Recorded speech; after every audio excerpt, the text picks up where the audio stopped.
Good morning.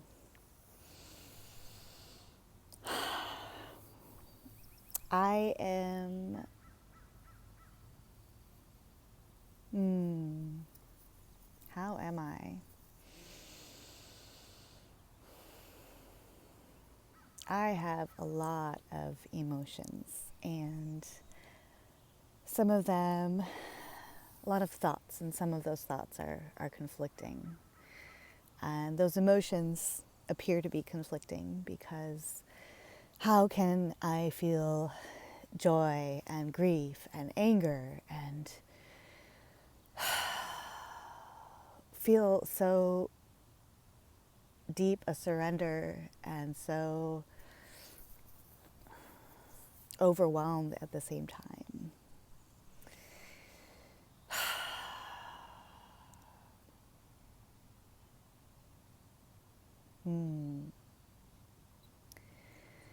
The key is to allow all of those emotions to flow through you, and it can be very overwhelming at times. But the more we hold on to them, even joy, the more it can create a sense of blockage or of holding back. We can be addicted to our emotions because when we decide to allow emotions to flow through us, it can feel very overwhelming, especially because it is normal to feel conflicting emotions or emotions that appear to conflict, and to feel overwhelmed with all of the emotions that are within us.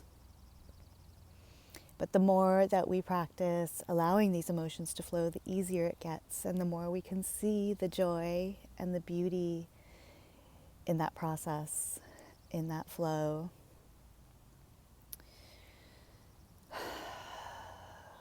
When we're holding on to anxiety and addicted to seeking joy, it can create a blockage in our hearts.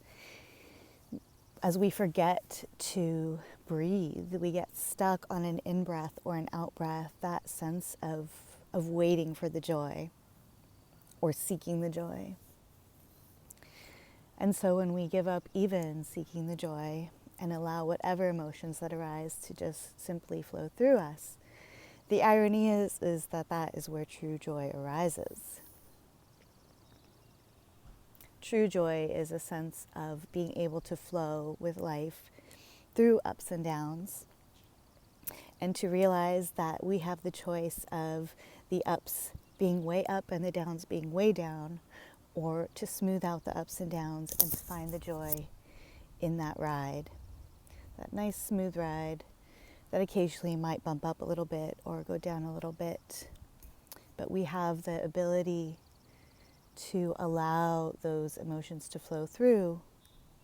And so even the bumps that go up a little bit and the dips that go down a little bit, we are able to recharge, to be able to move through those times with ease and grace, and to see the beauty in that process. So how do we allow emotions to flow when we have been holding tightly to them for so long, that when we're told that that's normal and natural, to, oh, you just got to push through, or, oh, you should be happy no matter what. So the answer is to feel where those emotions are sitting inside of you and where you're clinging to them. We may be gripping tight in our digestion for fear of not being nourished. We may be gripping tightly in our pelvis from trauma or from a lack of connection. And so our sovereignty, our free will, our choice and ability is to move through those blockages, to allow them to soften and to release.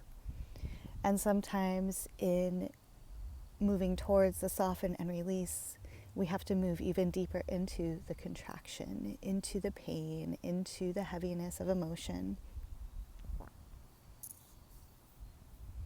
I'm just going to take a breath here for a minute.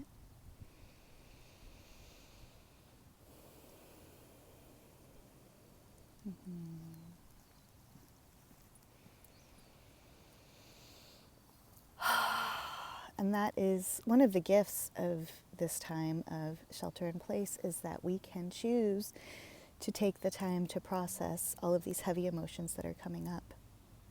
In particular, one area where we can focus on is grief and the lungs, the lung channel. And in paying attention to where we restrict our breath, oftentimes, especially if we've practiced yoga, we can breathe somewhat deeply into our lungs, but we forget to expand our sides, or we forget to expand our wings and our back. And so there are always areas where we can grow and develop in our self-awareness and in our ability to release restrictions physically, energetically, emotionally. And this will affect our entire life. So we can decide that now is the time where we switch from holding on and grasping any type of emotion to surrendering to the flow and the process of all of our emotions, no matter the vibration, no matter the heaviness. Because in that state, we can truly connect to the goddess. We can truly connect to divine source energy.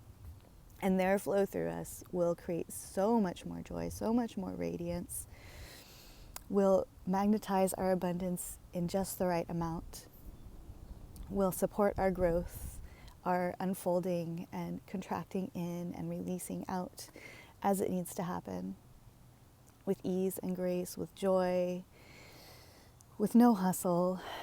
It will allow our finances to come to us to support us.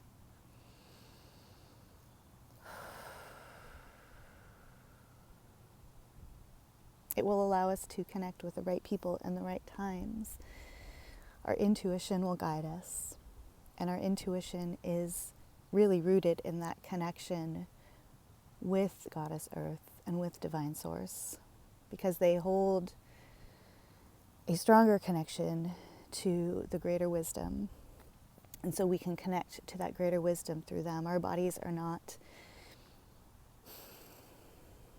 I don't want to say strong enough, but our bodies are really not ready, and they might never be ready. They're relatively fragile in this state. That's why a lot of people get things like, Kundalini awakening syndrome or psychosis when they do really heavy breath work or spiritual practices without preparation. So taking it slow and easy, and knowing that yes, we are divine, but we are also inhabiting a relatively fragile physical third dimensional body. And so we have the ability to choose to connect to the greater wisdom of the universe, this eternal wisdom. We have access to it. We just need to connect to greater beings that have more strength than us. So we connect with Goddess Earth. We really ground our nervous systems. We clear blockages, energetic, emotional, physical, so that we can handle a greater influx of energy, so that when we are rooted and grounded and have most of our blockages cleared, we can then connect our energetic field to that of Divine Source. And when we connect both Divine Source and Goddess Earth's energies in our bioenergetic field, we begin to feel a sense of a sense of being at home in our bodies again. And